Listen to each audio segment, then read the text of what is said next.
So it's great to be with Brad Meltzer. I don't know to introduce Brad if I say TV star and oh, by the way, he's a writer, or he's a writer and oh, by the way, he is a TV star. Whatever you like, brother.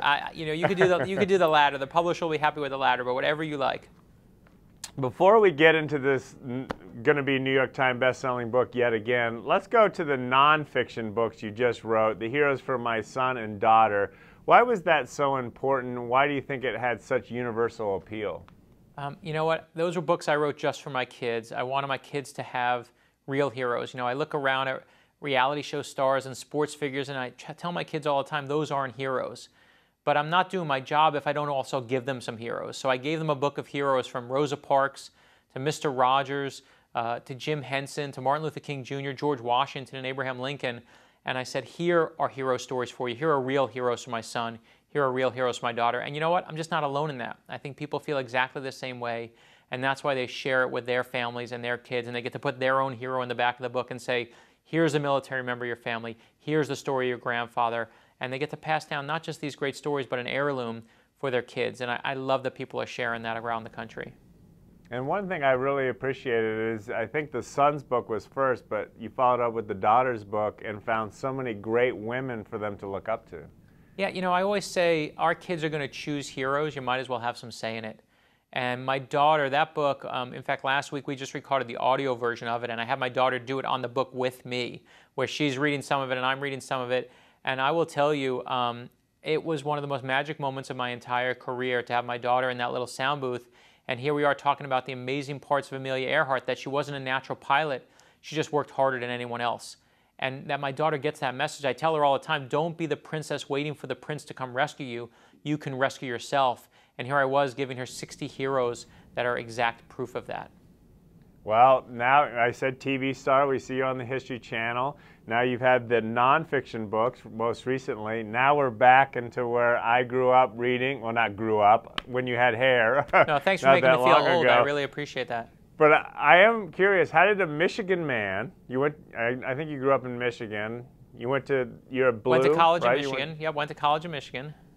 Law school in Columbia, and then did you find paradise down in Florida? Yeah, you know, my family was in Florida, so we, of course, had to come to Florida. All right, that's cool. Well, we're connecting with you in Washington, D.C. The book is The Fifth Assassin. Is it harder to write these books or come up with the title? I'm terrible with titles. In fact, you know, I always put the titles on my Facebook page and I email you. And our family and friends on Facebook and Twitter, they vote. Literally, they vote. And that's how we pick the titles. I'm terrible at titles. I'd much rather just write the book. Well, you have a president as giving on the book as well as giving you accolades. That had to feel pretty good. Yeah, you know, the book started with an odd moment. A couple of years ago, a longtime reader said to me, Brad, I work at a museum in Washington, D.C. that almost nobody knows about. You got to come here and see what we have. And I was like, what do you have that's so important? And he said, well, we have pieces of Abraham Lincoln's skull. We have the bones of John Wilkes Booth, and we have the actual bullet that killed Abraham Lincoln. Do you want to come see it? And I was like, yes, I want to come see that. And I went down there, and I saw they didn't just have the artifacts from the Lincoln assassination, but they had some of the other artifacts from other assassinations as well. And I started thinking, you know, there have been over 24 attacks on the President of the United States. 4 have been successful.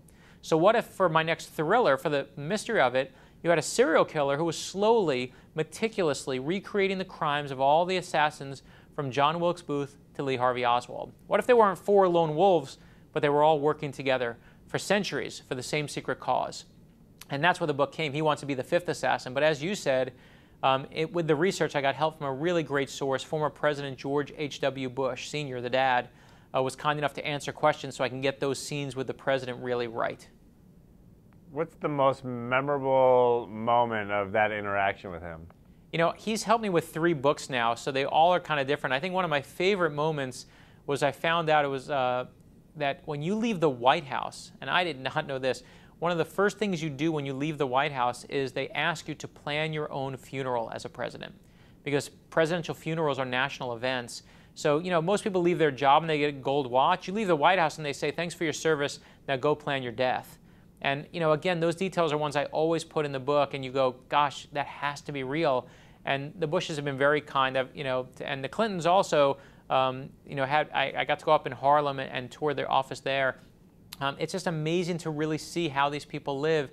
And you're reminded that they're just like us in the sense of, listen, we're not going to all, we don't, when I drive, I have to stop at red lights. They don't. But they are like, they are like us in the sense that they're human people, and they have, it's an amazing thing when you feel at that moment that you were the most powerful person in the world one day, and then suddenly, like the rest of us, you do have to stop at those red lights. And watching that change is amazing. Let's talk about the emotional elements in your book. I'm just curious, having a family with kids, it seems like you're able to draw on that, I hate to use the word again, emotions better. Do you find that in your writing?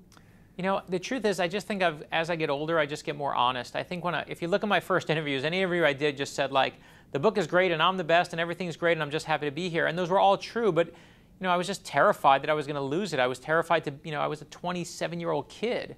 And now I realize it's okay to say, you know what, I had a hard year. This book for me is the first novel I've written since both my parents passed away. And so when I looked at the book and I stepped back and I said, okay, there's things I plan in the book. It's a mystery, it's a thriller, there's twists and there's turns. But when I looked at the first draft, I said, well, what's in here that I didn't mean to put in here, but's in here? And my characters were growing up. And I'm like, of course this book is about growing up. Because my parents have passed away. I have no choice but to be doing that. So my characters hopefully don't just entertain you, but they also save me from hours of therapy. I'm just, that's the honest truth. Well, it gives us hours of enjoyment. You write the books we can't put down. Thank you yet for another best-selling book. Brad, a pleasure talking with you. Always, Conn. Thanks for the support from the start, from chapter 1, pal. Thank you.